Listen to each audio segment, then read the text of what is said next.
We go. And go live. Going live, according to YouTube. According to YouTube, we are live. The Grind We Mastermind, are ready Episode to 6. grind it out. Grind it out, man. How's it going, Chris? It is March 31st, 2023. It is right on the dot, 9 a.m. Eastern, as promised. We were just saying from now on, we'll create the event ahead of time. So those of you who do want to tune in live, if you're listening on the podcast, we do this live on YouTube first, every second Friday. Anyways, so make sure to check it out. Chris, how you doing? It's crazy, man. First quarter of the year flew by. That's It's true. gone. That's true. I'm. It's gone forever.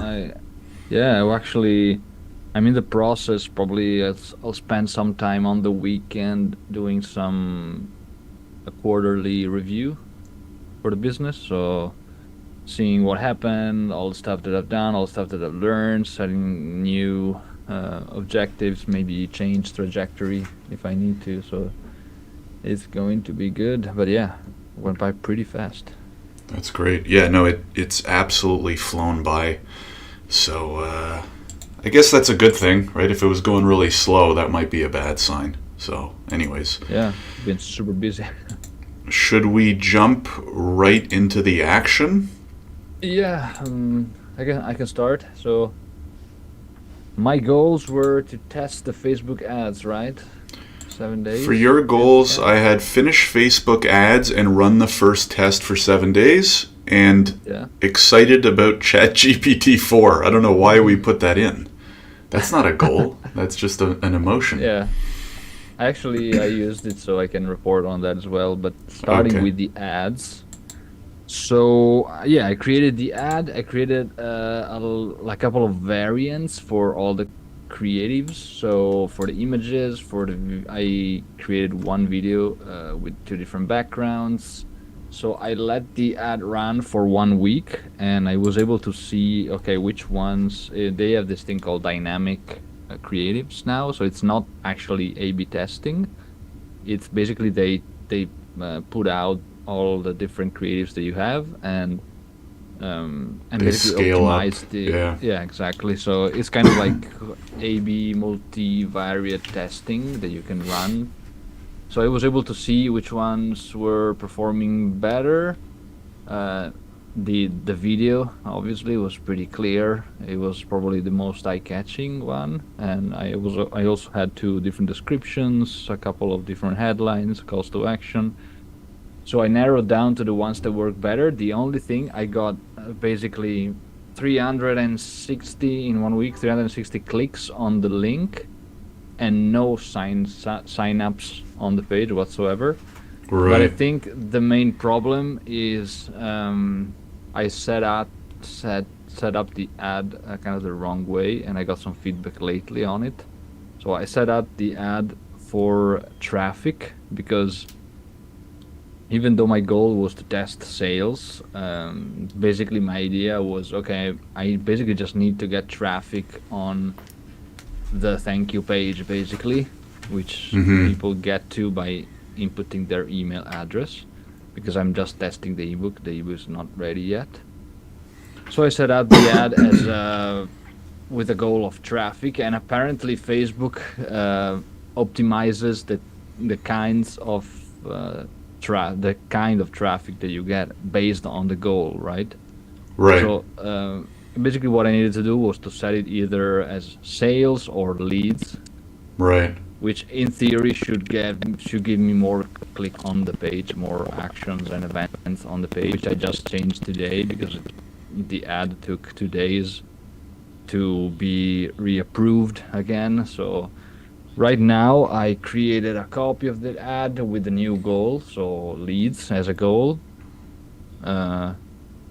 And also I wanted to actually test the ad with only the stuff that worked in it. So the only one video, only the description that worked, the call to action, and so on.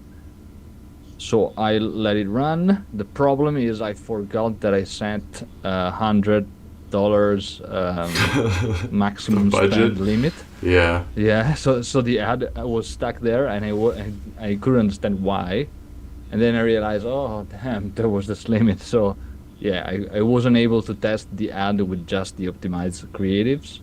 Right. But yeah, basically the plan now is to run the new ad with the lead goal, and in parallel also the other one with the traffic goal with the optimized creatives to see if something changed just for my learning.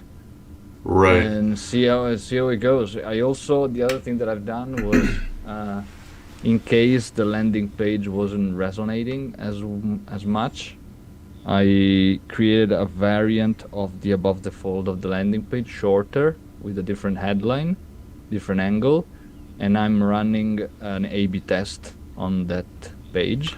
Yeah, that was going to be my next question. Are Yeah, you so testing the landing page? What are you yeah, using to so do that? just Google Optimize. Yeah, I was going to say we've used And that before. It's really good.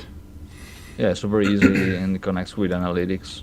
Mm-hmm. The only problem is I haven't been able to see the results yet because I wasn't able to send traffic yet. So hopefully when the ads are going to be approved, I'll be able to see what's happening there. And also the other thing that I messed up was my Hotjar code wasn't on my website for some reason. Oh. I thought maybe because I updated Elementor or something. So it wasn't tracking heat maps or anything, so I have no data. So then I set that up as well, and hopefully when everything starts out again, I can see what's happening on the site with the recordings and the heat maps and so on. So That's why we test, right? But yeah. Yeah, so I mean, There it a couple. goes. Yeah, a couple. I mean, number one. So what'd you spend? $100 for 360 clicks? Mm-hmm. That's pretty good. It's a very good start to get like $3.60 a click. I can share some of the metrics. That's definitely a good start. You're eventually going to be able to bring it down, but that's a pretty good first start. 0.26 pounds, which is like $0.30 cost per click.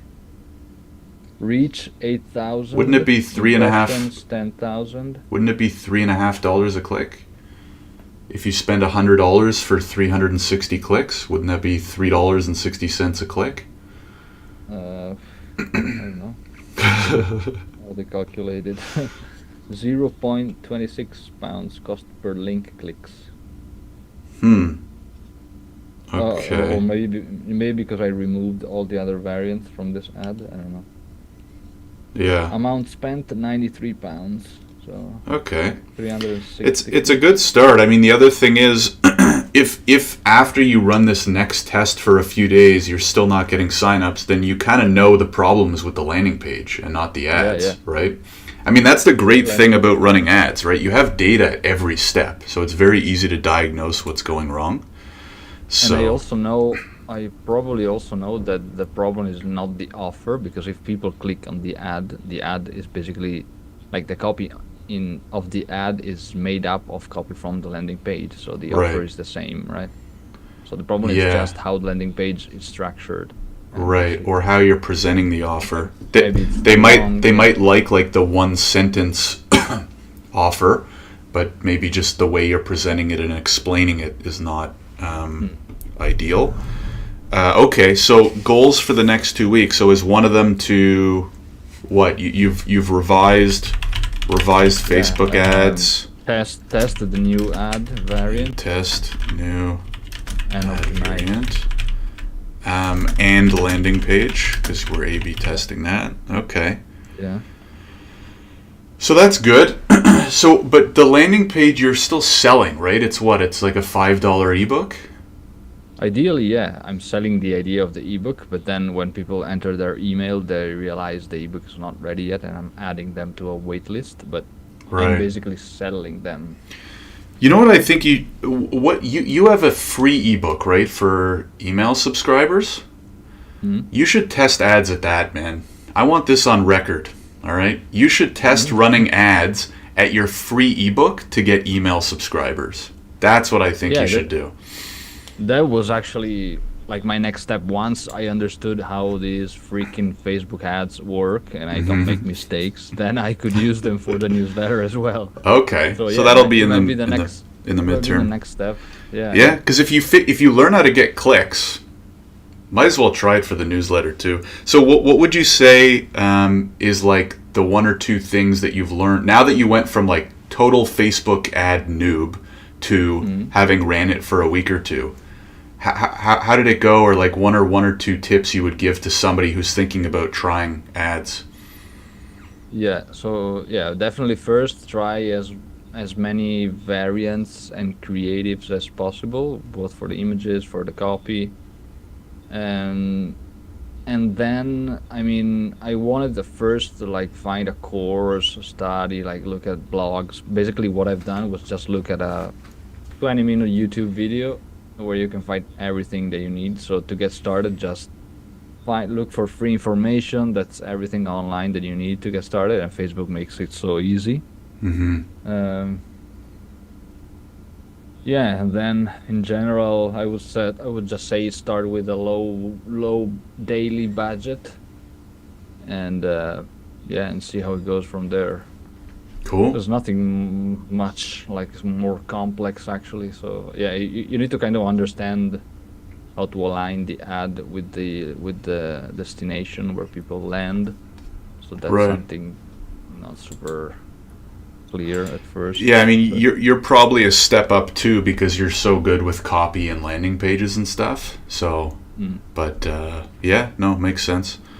Okay, what about ChatGPT 4? You want to touch on that before we? yeah, I mean, I didn't use the 4 because it's still limited, Yeah, I saw and that. it's also quite slow.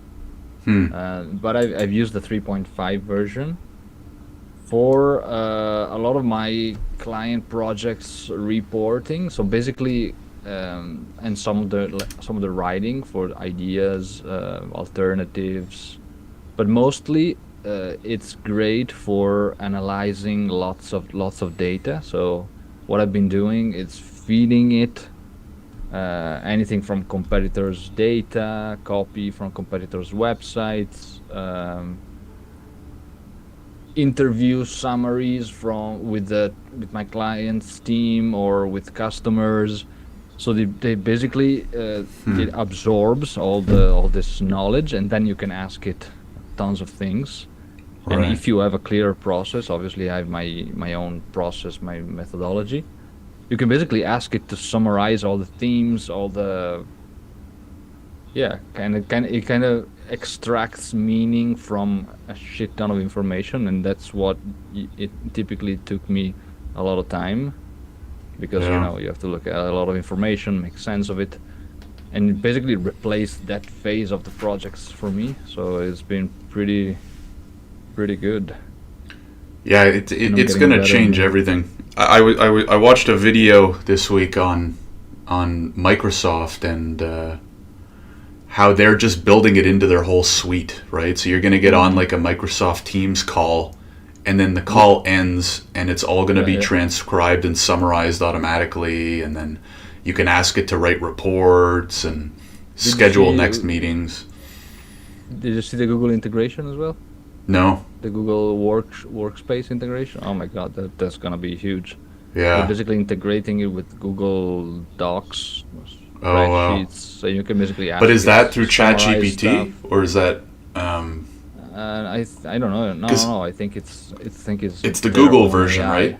Yeah, yeah. Is Bard Google or Microsoft? I don't remember. I think Bard is Google, right? Yeah, yeah, ChatGPT yeah. is Microsoft, and Google I think is Bard. It's really Hmm. cool because now that you have the two giants friggin' swinging fists, like it's gonna get Yeah, so good so quickly, right? Because they're just competing with one another. So you got to think yeah, in like 6 months we're not gonna have to do like any summarizing work ever again. You know what I hmm. mean? Or even booking stuff. Like the So video's yesterday, my crazy. so yesterday my mom sent me this article, and she was like, "Hey, check out this article that I just wrote. I posted on LinkedIn and talks about like an employee like being creative and on." So I read it. I kind of I thought I was starting to figure out. I'm kind of familiar with the structure that the article follows, right? And I asked her, "Did you use ChatGPT?" She was like, "Yes." Yeah. How did you figure that out? Yeah, You can kind of sense it, right? It's like one of those things where you can't put your finger on it. I think it's just the human intuition, right? Now, I think the AI will get much better. Like, probably in a year, you won't be able to tell. Maybe even 6 months. I don't yeah. I know. mean, GPT-4 is already much better. So Yeah. this was done with the previous one. Yeah. It's going to be crazy, man. I think it's going to change a lot. So it'll be interesting to see. I think a lot of people are going to lose jobs and or roles are going to change, right? Like, you're not going to need to hire a copywriter, at least for stuff like blog posts, right? Sales copy, there might still be, a ton of value in. But, like, you don't have to hire a contractor to write blog posts anymore, right? I guess you could, but Yeah, probably they're just going to use ChatGPT also to draft it and maybe touch it up. yeah. I saw, one of the guys from the All In podcast. The Yes. guy Sachs, I think is called. David Sachs, I think. Yeah. Yeah. So he posted an article on his Substack, entirely written with the ChatGPT. So Mm-hmm. basically, he used ChatGPT to like do the research, and then he got like a first draft, and then he rewrote it and passed it along with his team. Then got like a new version, and that input it in ChatGPT. ChatGPT made all the edits, and then he just posted it on Mm-hmm. his Substack, and it's like a It's good. super well made article. Yeah. Yeah. Yeah. No, it's. I think the crazy people are the ones who are denying it and afraid of it, and I think the smart people are going to embrace it and figure out how to. Did you see? Speaking of, did you see that post that went out signed by like Elon and like hundreds of people saying they need to pause AI No. advancements? Man, check this out. I'll try and find the link and maybe I'll post it in the show notes. There was a letter. You know when like a group of people get together and like sign a letter, together or whatever. Like a petition. Yeah, it's kind of like a petition saying to like slow down AI progress because they're afraid that it's just gonna take over the world or get dangerous or become a negative. And so Elon was one of them. Yeah, yeah. It's kind of surprising because I'm like, you're crazy, right? Like, good luck telling Google or Microsoft right now to slow down. They're dookie. I think that's the biggest thing, right? Whenever you have big companies battling it out to make more money, they're not going to stop, right? Not a chance. Oh yeah. Bill Gates is going. Okay, yeah. Let's slow down and give Google a chance to catch up, and whatever. It's never going to happen. I can sort of understand it a little bit because I think what they're saying is, let's take like basically what the letter says. This is super general, but like, let's take a break for 6 months and put in place rules and laws so that it's regulated properly and robots like don't take over the world. Kind of along those lines. I'm summarizing. I was surprised though, because like, what would Elon say if somebody walked in and said, "Hey, Elon, slow down on the rocket ship technology advancements. We need to regulate space better first, right?" He'd say, "You're crazy, right? You're an idiot." Now, maybe I'll eat my words in a few years when robots rule the world, but I don't know. What do you think? Like, I think that's asking people to slow down innovation. I don't know. I don't see that going over that well. Or I just see people ignoring it, to be honest. Yeah. No, I mean, best way to move forward is just harness it and learn how to use it effectively, because it's not that it replaces anything right now. Like, from my point of view, I can totally see it as like a tool, like like anything But I else. think their concerns are bigger, right? They don't care about Chris, the copywriter, using it to draft copy, right? That's obviously not damaging, right? I think they're more concerned about like the sentient being, Fake voices, fake videos. stuff, and like got robot like physical robots getting dangerous, self-driving cars, doing whatever.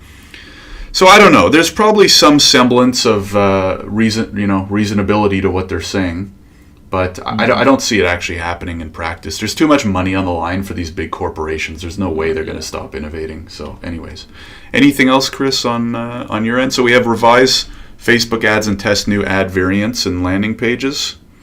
Anything else? No, it's going to be a lot of stuff.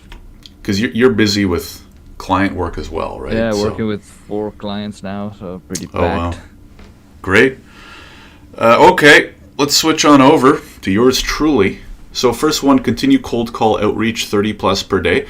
I have been continuing the cold call outreach. The problem is sometimes I don't get to 30 per day because now I'm booking a bunch of demos. So like, for example, today I have 7 demos booked.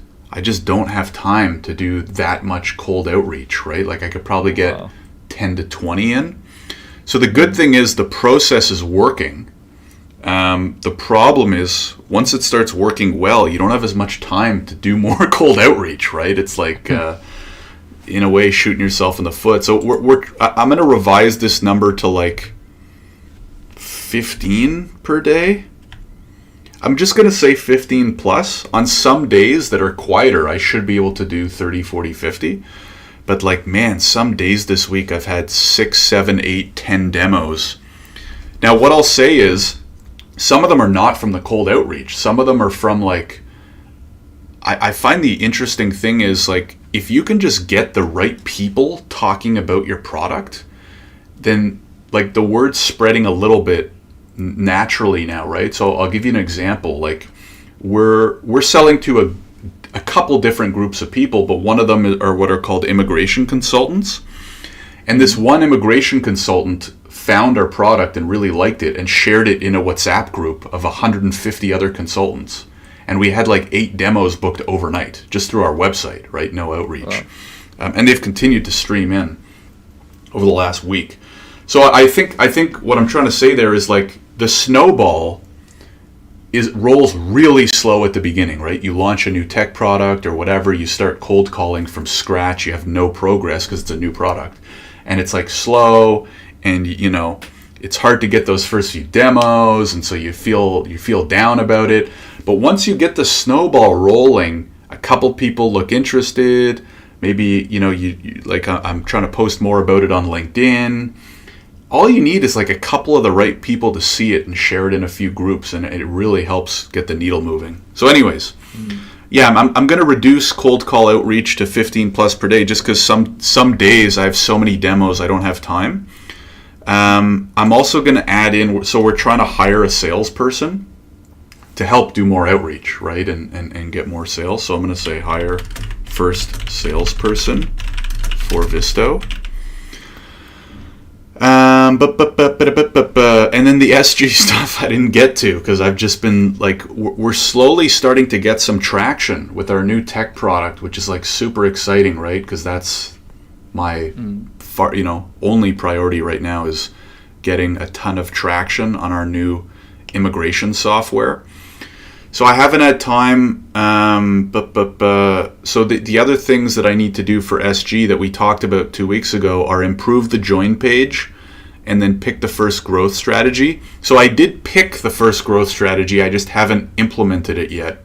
So for the next 2 weeks, this might be problematic because like next week is, we have the Easter long weekend, it's Passover for all my fellow tribesmen out there. So, you know, I have 2 Passover dinners next week, then going home for the long weekend. But I might actually use that time to update the SG landing page. And then, I mean, letter growth is, that I want to do cross promotion for my first strategy. And that's not too hard, right? That's just like reaching out, right? Doing a little bit of research, finding other newsletters that are actually a fit, and then you're just reaching out, right? Like, it's not rocket science. Actually, reaching out is super fast. The longest bits for me were like when you reach out. If you want to do it well, you have to have your own kind of like newsletter pack, info pack ready, like with the images prepared for them, with the call to action that you want to send to use. I also did custom URLs so that I could see in analytics where the visits came from. So Couldn't I have you? my own email template that I can share with you if you want, and then yeah, like reaching it's the follow-ups and the back and forth with some of Right. them that takes some time because and I spoke with Letter Growth's founder as well about this. He basically built the whole platform is built with a no-code Oh app wow. that they What came did up he with. use? Like Bubble or whatever? No, it's called That's pretty crazy that you can it's build that called type of. yeah, it's called Hmm. glideapps.com. So Okay. it's You add so that to the resources. obviously it's got some What's the, sorry? limitations. Glide. Glideapps.com. Okay, I'll put that in the show notes. What was the other thing I wanted to mention in the show notes? I don't remember. Oh, the AI letter. I'll try to find that. Um, So yeah, hmm. basically is facilitating the whole process of like finding newsletters for cross promotion, but the whole like managing the relationships and actually finalizing it's still a bit clunky and manual. Right. I'm sure he'll build that out eventually if he gets Yeah, yeah. enough traction. Yeah, no, He's I've building been it on up. the website. Like, I signed up. I have the account ready. But I'm assuming, Chris, if you do a lot of upfront work, it makes the rest easy, right? You prep all the visuals, you prep the Yeah, copy yeah, yeah. I have once, my and then, I have my email template that I send out.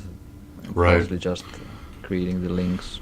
Okay, so I'm gonna keep the touch up the join page, and then I'm gonna say prep.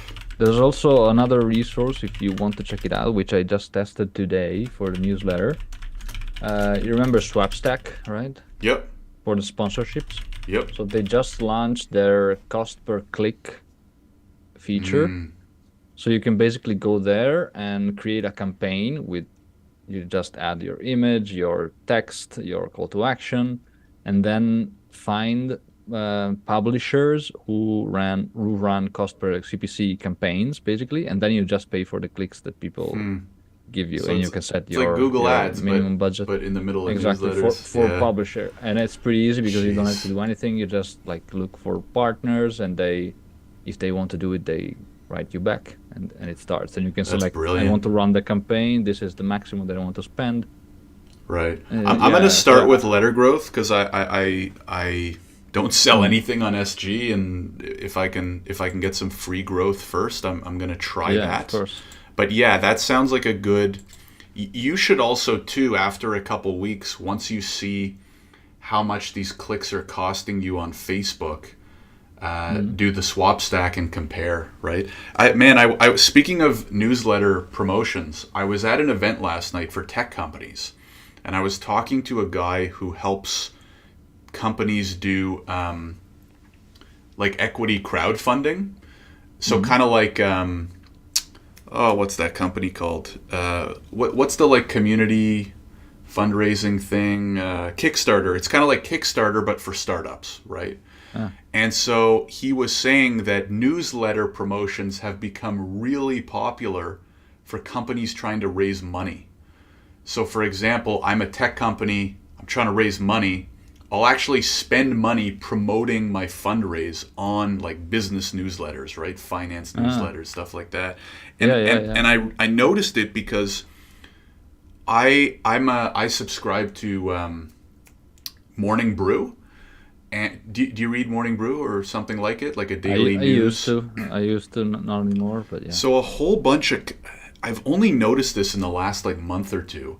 A bunch of companies advertise in Morning Brew that they're raising money, right? It's like, oh, hey, we're Ah, this new tech company. Here's why we're great. Click here to invest. And in my head, I'm like, you're trying to raise money. Like, why are you spending money to raise money, right? It didn't make sense in mm, my head. And so I told it to this guy, and he's like, yeah, man, some of these companies will spend 10-20% of their fundraise goal marketing in newsletters because it's become a mm. really good way to raise money and find new Be- investors, yeah, which and I because think they is know kind of there's ironic, but you know, it's probably because the return is quite predictable though, right? it must be. Otherwise, they wouldn't They do it, know, right? yeah, they know if they spend X, they are gonna get Hmm. Y back. So, and it's just another reason why, like, having a good newsletter is super valuable, right? If we can get these newsletters, into the high hundreds, into the thousands, even if you're not selling anything, you are, so it's great, right? It's the double whammy. But eventually you'll have people paying you to be mentioned, right, in the newsletter. So anyways, I just wanted to mention that because I thought it was kind of cool. And I didn't go to a tech event expecting to talk about newsletters. But anyways, shall we? So that's it for me. So I'll quickly go over the goals. So you're going to revise Facebook ads, test new ad variants and landing pages. I'm going to continue cold calling and just adjust the outreach per day just because got a lot of demos and hopefully convert a few more paying customers. We have our first few paying customers too converting, which is really exciting. So I'm pretty happy. Hire first salesperson, touch up SG landing page, and prep some outreach for letter growth. And I'll send them to 10 newsletters, and we'll see how that goes. Let's head over to our final segment where we talk about fun books or resources that we're using or reading. You want to go first, Chris?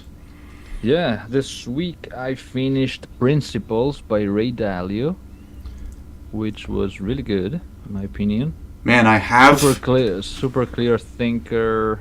Yeah. And I like that's divided into like life principles and the work principles. A lot of good stuff about managing a team, evaluating team members, hiring, but also for the life stuff. I like how he's super focused on like embracing and accepting reality as it is, not as you want it to be, and also about how important it is to not know everything so that you can figure it out, and how like accepting problems and reflecting on challenges to learn about it. There's a lot of good stuff, and also if you download the app, it's got a super well made app called Principles. And I didn't know that. It basically it contains the actual the full Principles book is inside it, along with another shorter book which contains some of the economics research that he ran.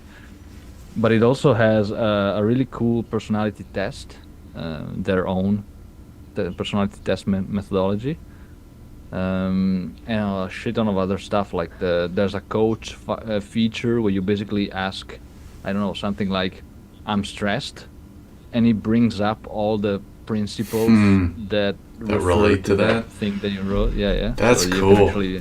Do you learn. Do you need to have the book to get the app? No. Wow. I mean, I have the book. I was gonna say I've read part of it, but I didn't finish it because it got to a point where if you're just reading the principles parts, it kind of felt like a textbook a little bit.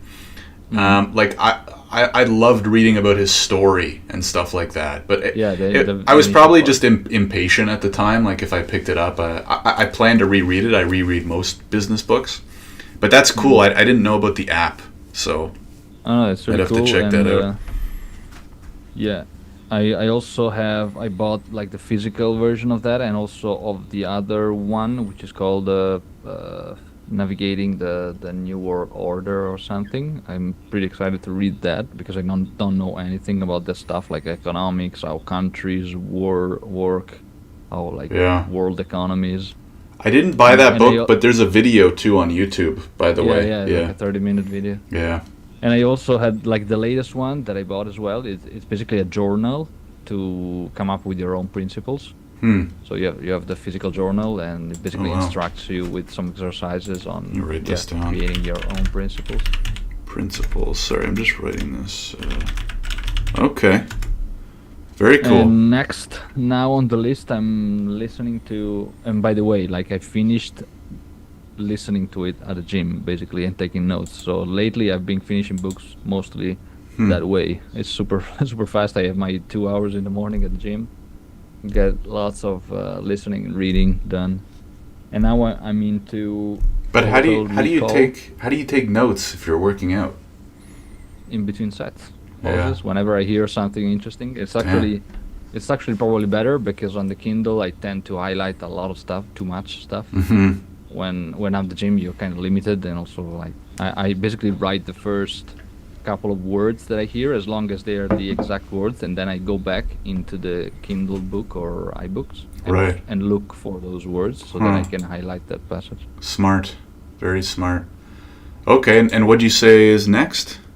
Now I started the Total Recall by Arnold Schwarzenegger, his biography. It's pretty cool. How many pages? I think it's like 600.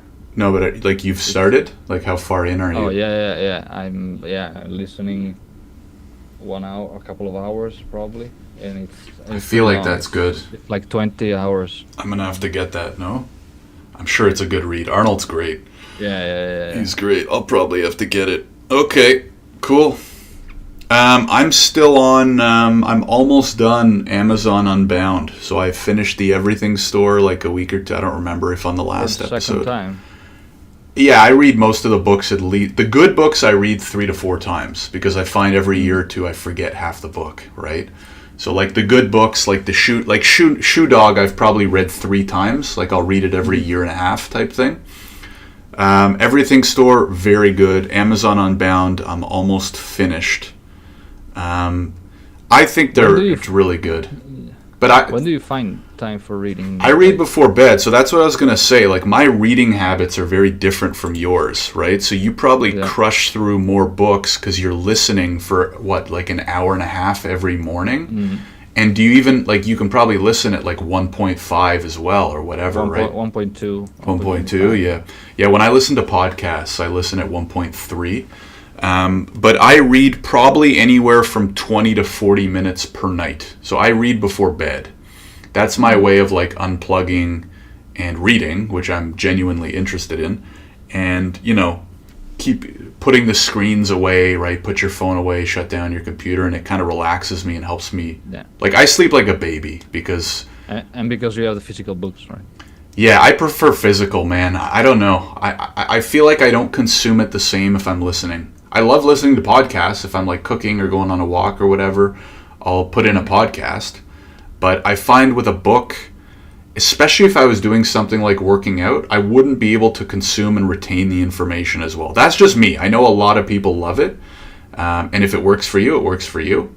But I either way, even if I did listen to audiobooks in the morning working out or whatever, I would still read before bed. I've been doing it forever, like as long as I can remember. I actually do too, but the problem is that like after 5 minutes I fall asleep because I wake up at 5 a.m. Yeah, but that's the thing. It helps you fall asleep, right? Oh yeah. If you have a super busy day, I sleep super well. Yeah. So what do you do before bed?